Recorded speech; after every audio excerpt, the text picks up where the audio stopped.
Martine est atteinte d'une maladie épileptique. Elle a subi une intervention chirurgicale au cerveau afin de réduire la fréquence et l'intensité de ses crises d'épilepsie. Que les crises épileptiques, le malade ne les vit pas parce qu'on est volé de sa conscience, de la conscience de la situation, de ce qu'on est, etc. Mais bien sûr, moi, ce que j'en sais, c'est ce que les gens m'en disent forcément. Quand je revenais à la réalité, c'est la réaction des gens qui est parfois très différente, qui est parfois très difficile. Les gens qui vous connaissent ont eu peur, ont toujours peur parce que c'est soudain, parce que c'est curieux, les symptômes sont difficiles à encaisser pour les gens de l'extérieur. Mais dans la rue, par exemple, il m'est arrivé de faire des crises. Et alors là, c'est terrible parce que souvent, je reviens à moi, les pompiers sont déjà là, qu'on a appelé parce qu'effectivement, c'est tellement impressionnant que les gens ne sont démunis, ne savent pas que faire. Soit les pompiers ne sont pas là, mais les gens, j'ai un attroupement autour de moi, les gens qui disent différentes choses, mais qui souvent ne comprennent pas qu'ils ont affaire à une pathologie, à quelqu'un qui vient de souffrir d'une crise, quelle qu'elle soit, et qui pense tout de suite, bon, mais elle est saoule, elle se drogue, regardez dans quel état elle revient à elle ne sait même pas ce qu'elle dit, elle ne sait même pas ce qu'elle fait, ce qu'elle a fait, ce qu'elle a eu.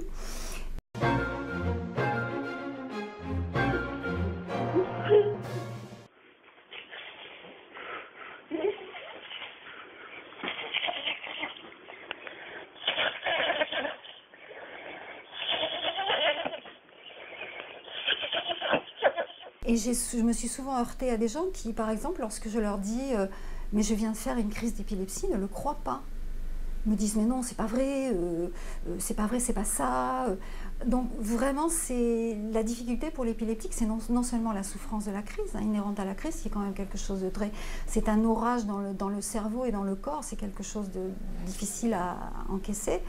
Mais ce qui est difficile aussi, c'est l'incompréhension, le manque d'information et voir l'agressivité des autres, des gens qui sont là et qui ont assisté et qui réagissent en fonction du peu d'informations qu'ils ont.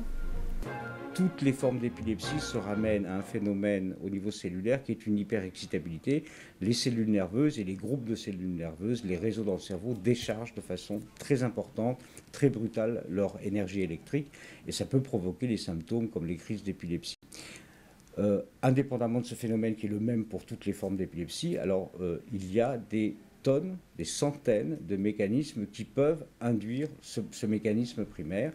Et pour les épilepsies, on retient qu'il y a des centaines et même davantage de causes différentes. Ça va de séquelles d'accidents vasculaires ou de traumatismes crâniens, de tumeurs cérébrales, à des maladies. Et il y a une grosse proportion d'épilepsies pour lesquelles il n'y a pas de cause visible, qui sont des épilepsies qui sont constitutionnelles, génétiquement transmises pour certaines d'entre elles, les autres arrivent comme ça par hasard, même si finalement au niveau de la cellule, ça se passe toujours un petit peu de la même façon. Donc ça, il faut le savoir. Ce n'est pas une maladie psychiatrique, c'est une maladie neurologique, organique, et qui se combat comme les maladies organiques. Bien sûr, la maladie a des facteurs qui peuvent l'aggraver, des facteurs sociaux, des facteurs psychologiques, qui la rendent plus difficile à vivre, plus difficile à gérer, et dont on tient également beaucoup compte dans le traitement de l'épilepsie. Il y a environ 350 000 patients traités pour maladies épileptiques en France.